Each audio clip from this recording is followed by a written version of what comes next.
येथे ward number 3ला उमेदवारी केलेली आहे। त्याच परत नंदा भोजराज सरोदे हे नगराध्यक्षासाठी जय विदर्भ पार्टी ट्रॅक्टर चिन्हावर उभी आहे। त्यांचा सिम्बॉल ट्रॅक्टर। आज गोदनी हे रिझर्व्ह बँक चौकापासून ते 7.5 किलोमीटर अंतरावर असल्यामुळे ह्या गोदनी गावाचा आजपर्यंत 75 वर्षापासून काहीच विकास झालेला नाही आहे आणि गोदनी गावाला सरकारी जागा एवढ्या उपलब्ध असताना यांनी शासनाच्या माध्यमातून लीडर लोकांनी माजी सरपंच लोकांनी काहीच उपयोगात आणले नाही। त्या अवढव्य लोकांना जमिनी त्यांनी नो ड्यू सर्टिफिकेटमध्ये दिल्या आणि त्यांनी त्या कार्य केलं। पण माझ्या वचननामा भोजराज तुकाराम सरोदे यांच्या माध्यमातून जे पिटुसरूला कचरा डंपिंग यार्ड केलेलं आहे प्रशासनानं, तिथे कचरा डंपिंग केल्यानंतर तिथं अंगार लावली जाते आणि पूर्ण पिटुसूर आणि गोदनी अर्ध्या गावामध्ये त्याची प्रदूषण हा एवढा भयंकर वास सुटतो, धूर निर्माण होतो की श्वास घेण्यातला एवढा आम जनतेंना परेशानी होते। त्या माध्यमातून गोदनी ग्रामपंचायतला बसस्टॉप नाही आहे। काही वर्षापासून रेंगाळलेलं काम आहे। हे जय विदर्भ पार्टीच्या माध्यमातून बसस्टॉप निर्माण करण्याचा आणि बाथरूम मूत्रीघर हे निर्माण करण्याचा माझा धैर्य राहील आणि गाव गोदनी नगरपंचायत कसं सुरळीत आणि व्यवस्थित आणि विकासाच्या माध्यमातून कसं निर्माण होईल हे माझ्या ह्या धैर्य राहील। परत गावातील रस्ता चौडीकरणाचा कार्य माझं प्रगतिशील राहील।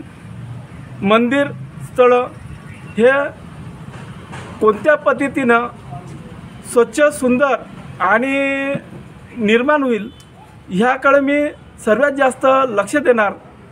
त्याच परत गावामध्ये भऱ्या राक्षसासारखं टॅक्स वाढलेलं आहे। ते टॅक्स 30% कसं कमी करता येईल 100%तून याचा मी प्रयत्नशील राहील। त्यानंतर माळा कॉलनीमध्ये पूर्ण वसाहतमध्ये आजपर्यंत कोणत्याच गोष्टीची सुविधा दिलेली नाही। नळाची सुविधा दिली ना, पाण्याची सुविधा दिलेली आहे ना, तिथे टँक बनवलेली आहे ना, रोड बनवलेले आहे। त्या माध्यमातून मी त्या माळा कॉलनी कशी सुंदर करता येईल, व्यवस्थित करता येईल एवढं मी बोलतो।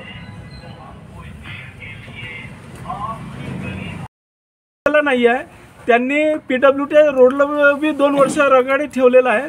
काही ॲक्सिडेंट झाले ते रोड मला त्या ठेकेदाराला वर कंप्लेंट करायला लागली। पोलीस कंप्लेंट केली, CPकडे कंप्लेंट केल्यानंतर ते रोड ज्या दिवशी मी कंप्लेंट केली त्या दिवशी रात्री 12 वाजता मटेरियल टाकलं आणि मटेरियल टाकून त्यांनी त्या ठेकेदाराने म्हटलं की आम्ही 8 दिवसात रोड बनवतो म्हणून तो रोड बनलेला आहे। तो काय म्हणते नगरपंचायत पासून ते एकदम रेल्वे पुलापर्यंत रोड बनलेला आहे 15 दिवसात। मतदारांना काय आवाहन करणार? मतदारांना की जय विदर्भ पार्टी हे विदर्भासाठी एकमेव पार्टी, विदर्भ वेगळा झाला पाहिजे म्हणून सनींनी अहोरात्र संघर्ष करत आहे।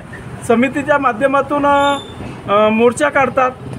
प्रीपेड मीटर हे लागलं नाही पाहिजे म्हणून त्याच्यासाठी बी जय विदर्भ पार्टी प्रयत्नशील आहे आणि लोकांच्या समस्या ज्या बी आहे त्या रेंगाळलेल्या समस्या जय विदर्भ पार्टी उचलून धरतात आंदोलनाच्या माध्यमातून। तसंच आम्ही आमच्या गावामध्ये प्रीपेड मीटर लागलं नाही पाहिजे म्हणून आम्ही 5-7 वेळा धरणे प्रदर्शन बी केलेली आहे आणि लागले नाही पाहिजे याच्यासाठी आम्ही आयुक्ताला बी MSEBीच्या त्यांना निवेदन पण दिलेलं आहे। ठीक आहे ना, बढिया।